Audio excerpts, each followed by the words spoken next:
নমস্কার, আমি taro reader Shalini চলে এসেছি এই ভিডিওতে, যাদের জোডিয়াক সাইন লিও মানে সিংহ রাশির জাতক জাতিকাদের মে মান্থ কেমন যাবে তার একটা ছোট প্রেডিকশন নিয়ে। তো বলবো এই টাইমটা this is the high time যখন আপনি নিজেকে প্রুভ করবেন, নিজের কনফিডেন্ট, নিজের লাইফ স্ট্রেংথ নিজের প্রচণ্ডভাবে ভিজিবল হবে, নিজেকে খুব প্রাণবন্ত আপনি অনুভব করবেন, প্রত্যেকে আপনাকে পছন্দ করবে। এই টাইমটায় আপনি নিজের বেস্টটা দিন, নিজের বেস্ট কাজ করে যান। আর যেটা অবশ্যই বলবো যে এই টাইমটায় নিজের হেলথের দিকটা থেকে আপনার মানে ভীষণ পজিটিভ একটা টাইম। আর রিলেশনশিপের দিকেও বলবো প্রচণ্ড ভালো টাইম। নিজেকে ম্যাগনেটিক একটা রিলেশনশিপ বলবো, যারা রিলেশনশিপের মধ্যে রয়েছে তারা ম্যাগনেটিক ফিল অনুভব করবে। আর যারা রিলেশনশিপে নেই তারাও একজন সাহসী আর দক্ষ লাইফ পার্টনারের সন্ধান পেতে চলেছ। প্রত্যেককে বলবো যে এই টাইমটা কেরিয়ারের দিকটা প্রচণ্ড ভালো দিক। এই টাইমটা একটা বীজ বপন করার সময়।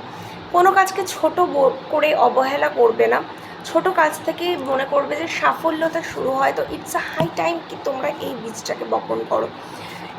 কেরিয়ারের দিকে বিভিন্ন রকম গুড নিউজ আসতে থাকবে, ইনক্রিমেন্ট বা যারা জব খুঁজছো তারা জবের সন্ধান পাবে, প্রমোশন পাবে। রিলেশনশিপের জন্য আরেকটা যেটা খুব ইম্পর্টেন্ট, যে পার্টনারের দিকে তো প্রচণ্ড একটা ম্যাগনেটিক ফিলিং তোমরা পাবেই।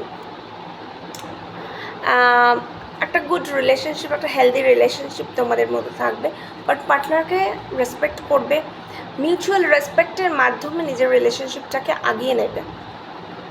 কখনো নিজের পাওয়ার প্লে করবে না, নিজেদের মধ্যে একটা খুব সুন্দর মিউচুয়াল আন্ডারস্ট্যান্ডিং রাখবে, ভালোবাসা রাখবে। অবশ্যই দেখবে রিলেশনশিপে অনেকটা বেশি সাকসেস তোমরা ফিল করছো। স্বাস্থ্যই কিন্তু উন্নতির মূল চাবিকাঠি। তো বলবো হেলথের দিকে অবশ্যই একটু নজর দেবে। হেলথ তো ওভারঅল ঠিক থাকবে, তবে এই মাসটায় এরকম হতে পারে যে প্রচণ্ড পার্টি করছো, প্রচণ্ড খাওয়া দাওয়া হচ্ছে, তো ওগুলোতে একটু কন্ট্রোল করতে হবে।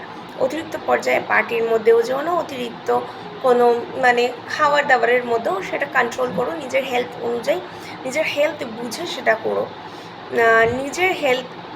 নিজের হেলথটাকে কিন্তু ভালো যে গুড পজিশনটা আছে ওটা কোনোভাবেই সেটাকে তোমরা ডিস্ট্র্যাক্ট করে দিও না। হেলথ নিজের মতো কিন্তু ভালো আছে, তোমরা তাদের কিন্তু খারাপ করে দিও না। এটা উইশ ফুলফিলমেন্টের একটা দারুণ টাইম তোমাদের কাছে। নিজেদের কোনো পুরনো রোগ ব্যাধি থেকে তোমরা ওটা কাটিয়ে উঠবে, নিজেদের প্রোগ্রেস হবে হেলথের এই টাইমটায়। সো সবাই একটু হেলথের দিকে নজর দাও। ধরো এমন কিছু অ্যাচিভ করেছো, সেটাকে নিয়েই আমি বলবো যে যে অ্যাচিভমেন্টটা তুমি করেছো এই মুহূর্তে সেটাকে নিয়ে রিল্যাক্স থাকো, সেটাকে নিয়ে এনজয় করো। এতেও কিন্তু অনেকটা মেন্টাল রিলিফ পাবে। কোনো কিছুকে ছোট বলে অবহেলা করবে না, যে অ্যাচিভমেন্টে পাচ্ছ ওটা নিয়েই আনন্দ খুঁজে নাও। পুরনো কোনো নেশা বা পুরনো কোনো কাজ যেটা করছো কিন্তু ওটা তোমাকে স্ট্রেস দিচ্ছে, তো বলবো যে তোমরা কিন্তু সেটা থেকে বেরিয়ে এসো।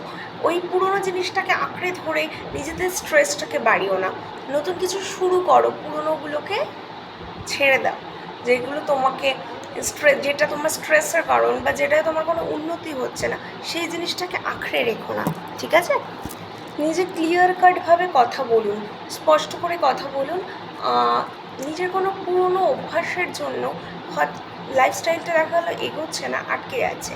নিজের ইগোর জন্য কিন্তু ধরো এমন হচ্ছে যে নিজের ইগো প্রবলেমে কারোর থেকে কোনো রকম যে নিজে খুব আপনাকে ভালো পরামর্শ দিতে পারছে তার কাছে যাচ্ছেন না বা তার কথা শুনছেন না।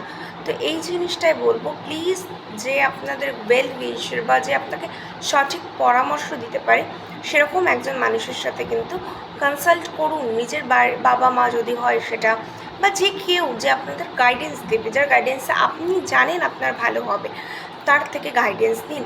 নিজেদের ইগোর বশে ভুল কোনো সিদ্ধান্ত কিন্তু নেবে না। এটা একটা খুব স্ট্রং মান্থ আপনাদের জন্য, নিজেদেরকে আপগ্রেড করার জন্য, নিজেকে প্রেজেন্টেবল করে তোলার জন্য।